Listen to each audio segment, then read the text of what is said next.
सतगुरु रूपी प्यारी सत्संगत जी, प्यार और सत्कार से कहना, धन निरंकार जी।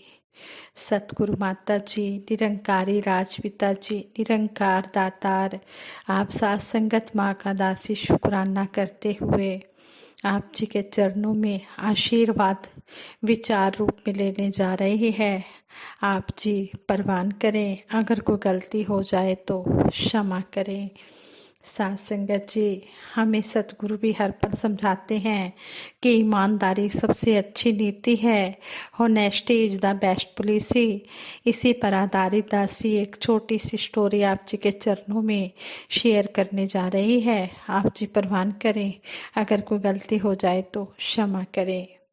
साथ संगत जी कहते हैं, एक बार बाल गंगाधर तिलक अपने कुछ मित्रों से बातचीत कर रहे थे। उन दिनों उन्होंने वकालत पास की थी। एक मित्र बोला, तिलक, वकालत तो तुमने पास कर ली है, किंतु आगे के लिए क्या सोचा है? क्या आप सरकारी नौकरी करोगे या किसी कोर्ट कचहरी में वकालत करोगे? मित्र की बात सुनकर तिलक बोले, तुमने पूछ ही लिया है तो सुन लो। मुझे ऐसे पैसे की जरूरत नहीं जो मुझे सरकार का गुलाम बनाकर रखे। मैं ऐसी वकालत नहीं करना चाहता जहां दिन में कई बार झूठ बोलना पड़े। बात आई गई हो गई। सभी अपने अपने कामों में लग गए। एक दिन उनकी मित्र मंडली को पता चला कि बाल गंगाधर तिलक ने एक स्कूल में पढ़ाना शुरू कर दिया है। सैलरी है 30,000 रुपये महीना। यह सुनकर उस मित्र को सबसे ज्यादा हैरानी हुई, जिसने कुछ समय पहले उनका मन जानना चाहा था। वह सीधे तिलक के पास जा पहुंचा और बोला, यह तुमने क्या किया तिलक? वकालत की डिग्री लेकर अध्यापक क्यों बने? क्या तुम शिक्षकों की आर्थिक स्थिति के बारे में नहीं जानते? जब तुम अंतिम श्वास लोगे तब तुम्हारे दाह संस्कार के लिए भी घर में कुछ नहीं होगा। मित्र की बात सुनकर तिलक मुस्कुराते हुए बोले, मैंने जो बिजनेस चुना है वह बहुत पवित्र है, ईमानदारी वाला है। रही अंतिम समय की बात तो मेरे दाह संस्कार का प्रबंध नगर पालिका कर देगी। मैं इसकी चिंता क्यों करूं? तिलक की बात सुनकर मित्र हैरान रह गया। उसने आज तक संतुष्टि के ऐसे भाव किसी व्यक्ति में नहीं देखे। वह मन ही मन तिलक के प्रति श्रद्धा से नतमस्तक हो गया। साथ संगत जी, कहने का भाव स्टोरी से हमें यही सीखने को मिला है कि ईमानदारी सबसे अच्छी नीति है। चाहे इंसान कम खा ले, लेकिन ईमानदारी का खाए। बेईमानी का पैसा कभी भी ज्यादा दिन तक टिक नहीं सकता। वह कहीं न कहीं बीमारी में या कहीं दुख वाले कामों में लग जाता है। इसलिए सतगुरु हमें हमेशा यही समझाते हैं कि हमने मेहनत की कमाई से गुजारा करना है। हमने किसी का हक नहीं मारना है, किसी के साथ धोखा नहीं करना है, बेईमानी नहीं करनी है और हमने ईमानदारी के साथ अपने कर्तव्यों का पालन करना है। इन सब बातों को जो अपनाते हैं, सही मायनों में वो गुरु के दिल में बस जाते हैं। सतगुरु बाबा हरदेव सिंह जी महाराज ने अपने विचारों द्वारा हमें समझाया है कि युगों युगों से महापुरुषों के वचन इंसानों के उद्धार के लिए ही रहे हैं। सतयुग, द्वापर, त्रेता, कलयुग आदि में हुए संतों की वाणी सारे ही इंसानों के उद्धार के लिए थी, किसी और योनि के लिए नहीं। गीता, कुरान, अंजिल आदि सब इंसानों को ही संबोधित है। इंसानों को ही उनसे लाभ उठाना चाहिए। महापुरुषों के वचनों के रूप में इतना बड़ा खजाना इंसान को मिला, लेकिन उसको इंसान अपने पैरों तले रौंद कर चलता चला जा रहा है। इसे इंसान की नादानी नहीं तो और क्या कहें कि मार्ग मोती बिखरे अंधा निकस्यो जाए, कि मार्ग में मोती बिखरे हों और इंसान उन्हें रोड़ों की तरह पैरों के नीचे रौंद कर आगे निकल जाए, तो वो फिर किस तरह माला माल हो सकता है, वो फिर किस तरह अमीर हो सकता है, धनवान हो सकता है। महापुरुष इंसानों को यही जागृति देते चले आ रहे हैं कि तुम्हें ऐसा उत्तम जन्म मालिक ने बख्शा है। अवर जोन तेरी पनिहारी, इस धरती में है तेरी सिकदारी, कि ऐसी श्रेष्ठ योनि, ऐसी उत्तम योनि तुझे बख्शी है मालिक ने, जो कि दुर्लभ है। जैसे तेरे भाव हैं, व्यवहार हैं, वो सब यही प्रूफ करते हैं कि जरा भी कदर हम इस मनुष्य जन्म की नहीं कर रहे हैं, जो जन्म इतना उत्तम माना गया है कि बड़े भाग मानुष तन पावा। मानुष जन्म दुर्लभ है, होत न बारंबार। मानव जन्म दुर्लभ है, लेकिन इंसान खुद ही अपनी कोडी कीमत डाल रहा है, कोई दूसरा नहीं। इसलिए महापुरुष इंसान के सामने शीशा रख रहे हैं, इंसान को समझा रहे हैं कि इंसान तू कहाँ खड़ा है। तू सोचता है कि इतनी तरक्कियां कर ली हैं तो तेरे बराबर कोई और नहीं है, लेकिन दुनियावी तरक्कियां काफी नहीं है यह प्रूफ करने के लिए कि तूने इस जीवन का मूल्य डाला है। वो और पहलू हैं जिनके कारण इंसान के जीवन का मूल्य पड़ता है। यह हर इंसान ने ही सोचना है कि उसने अपने आप को कहाँ खड़ा करना है। जो महापुरुषों की मत को, उनके आदेशों निर्देशों को अपना लेते हैं, फिर उनकी सोच, उनकी भावनाओं का बदलाव हो जाता है। फिर वो अपनी कीमत बढ़ा लेते हैं।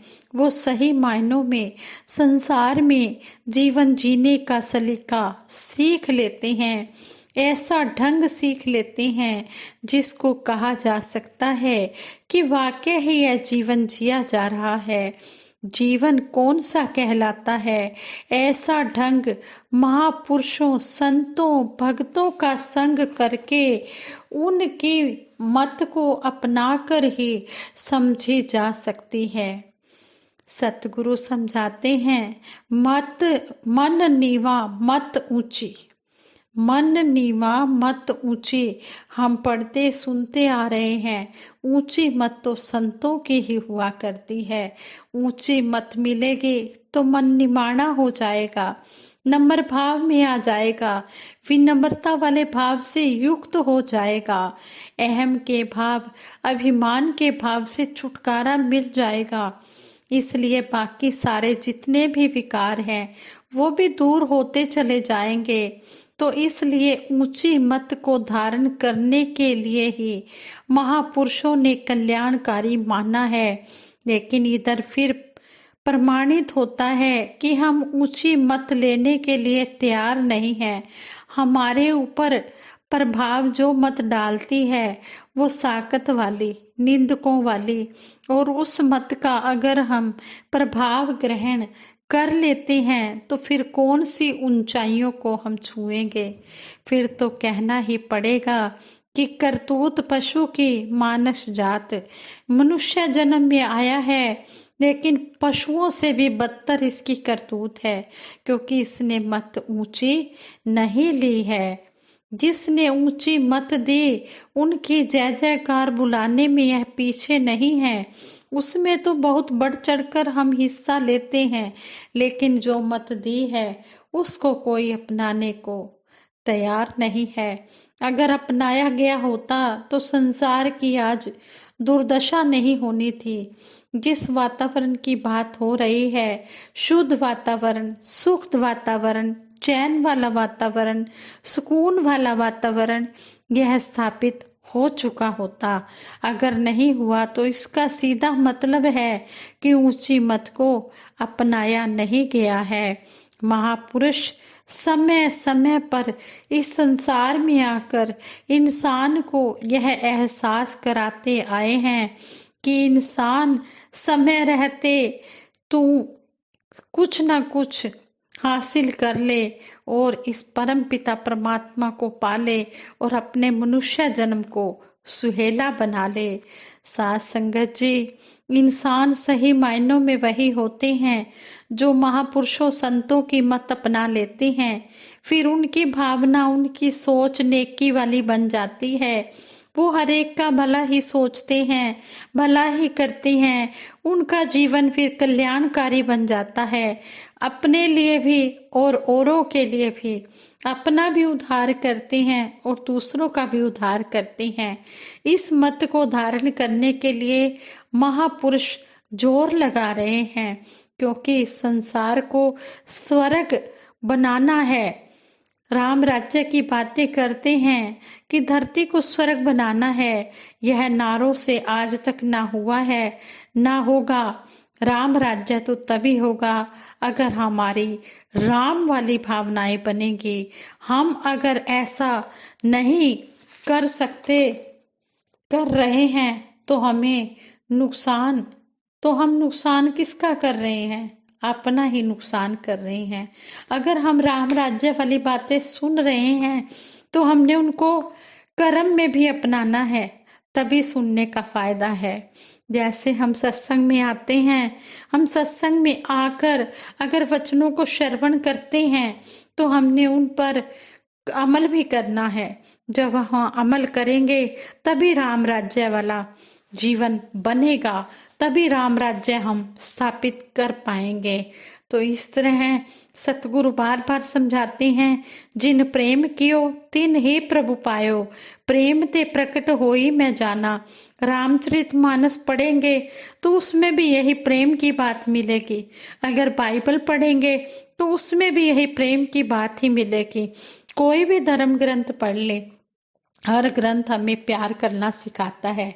हर धर्म ग्रंथ हमें यही सिखाता है कि हमने राम राज्य लाना है। वो राम राज्य हमने लाना है, हमने कहते ही नहीं रहना, हमने उसको कर्म रूप में लाकर दिखाना है। उन बातों पर हमने कर्म करने हैं जो भगवान श्री राम जी के समय में होते थे, वही काम हमने आज करने हैं। तभी हम सारे संसार में राम राज्य स्थापित कर सकते हैं। और यह तभी होना संभव है जब हम संतों का संग करेंगे, जब हम सत्संग में आएंगे, जब हम सतगुरु के विचारों को, संतों के विचारों को बड़े ध्यान से सुनेंगे और सुनकर उस पर अमल कमाएंगे। अमला नाल होणगे नबेड़े, जात तेरी किसे पूछनी नहीं। अमल करने से ही बात बनेगी। जब हम जितना जितना अमल करते चले जाएंगे, उतना उतना हमारा जीवन महान बनता चला जाएगा। सतगुरु के चरणों में यही अरदास करते हैं सभी के लिए, सारे संसार के लिए, कि सारे विश्व का कल्याण हो। और सतगुरु सच्चे पातशाह आप जो भी हमें समय समय पर शिक्षाएं दे रहे हो, हम उन शिक्षाओं पर चलते हुए अपना जीवन इस दुनिया से गुजार कर जाएं।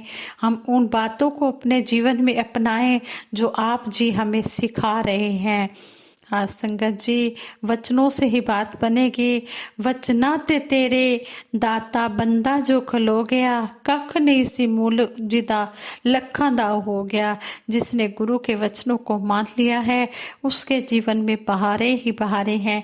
उसे फिर किसी चीज की भी ये दाता कमी नहीं रहने देता, बिन मांगे ही उसे सब कुछ देता है। कोई चाह नहीं रहती संतों महापुरुषों की, चाह गई चिंता मिटी मनुआ में प्रवाह। जिनको कछु नहीं चाहिए शाहन के शाह, कहते हैं कि चिंताएं भक्तों की सब खत्म हो जाती है, कोई चाह नहीं रहती, कोई चिंता नहीं रहती, वो शहंशाह बन जाते हैं। कहते हैं जिसकी कोई इच्छा नहीं होती, जिसको किसी प्रकार की कोई टेंशन नहीं होती, वो शहंशाह माना जाता है। और वो शहंशाह तभी बन सकता है जब सतगुरु के चरणों में एकमिक हो जाता है, अपने आप को समर्पित कर देता है। हे देव, समर्पित कर पाए हर श्वास तुम्हारे चरणों में, दृढ़ से दृढ़तर होता जाए विश्वास तुम्हारे चरणों में। साथ संगत जी, प्यार से कहना, धन निरंकार जी।